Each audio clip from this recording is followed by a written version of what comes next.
সবাই চিন্তা করছে যে আপু কেন রেড কালার শাড়ি পরেছে।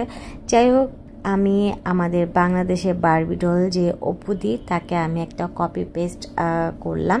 সো সে একটা প্রোগ্রামে রেড কালার একদম বইয়ের মতো সেজে এসেছে, খুব সুন্দর লাগছে। তো তার মতো না হলেও একটু ট্রাই করেছি। আর মেনলি হচ্ছে আমাকে দুইটা আপু রিকোয়েস্ট করেছে যে একটা রেড কালার শাড়ি পরে লুক আর রিক্রিয়েট করো। সো আমি ট্রাই করলাম। শুরুতেই আমি ময়শ্চারাইজ করে নিলাম এলেগার হচ্ছে দিয়ে আমার কালার কারেকশন করে নিচ্ছি। আর আরেকটা কথা হচ্ছে, আমি অফ ক্যামেরায় আমার হচ্ছে ফেসে প্রাইম করে নিয়েছি।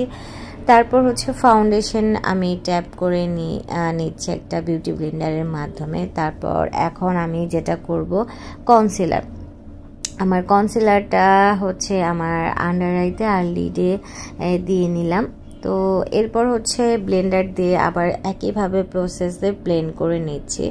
এখন একটা লুজ পাউডার ব্যানানার দিয়ে ব্রাশের মাধ্যমে সেট করে ফেললাম।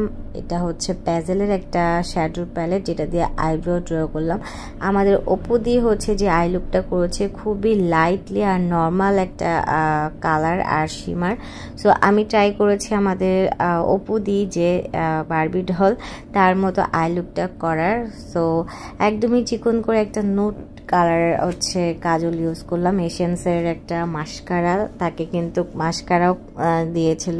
আর সে হচ্ছে চিকন করে আইলাইনার ইউজ করেছে, আমিও তার মতো একটু কপি করলাম, দেখি হয় কিনা।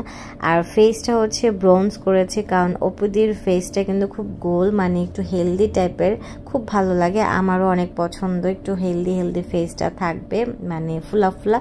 তো হচ্ছে আমি এখন ব্লাশ দিয়ে নিচ্ছি কনসিলার না, আর তোমার এটা হচ্ছে হাইলাইটার। ওপর দিয়ে কিন্তু পুরো ফেসে হচ্ছে হাইলাইটার দিছে, খুব ভাল লাগছে একদম শাইনিংটা। তো এখন হচ্ছে আমি সেট করে ফেললাম একদম, মানে সব কিছু প্রপারলি ইউজ করার পর তোমার সেটিং স্প্রে, এখন লিপস্টিক। তারপর তোমাদের যদি ভালো লাগে এই লুকটা আমাকে অবশ্যই জানাবে কমেন্টে। আল্লাহ হাফেজ, টাটা।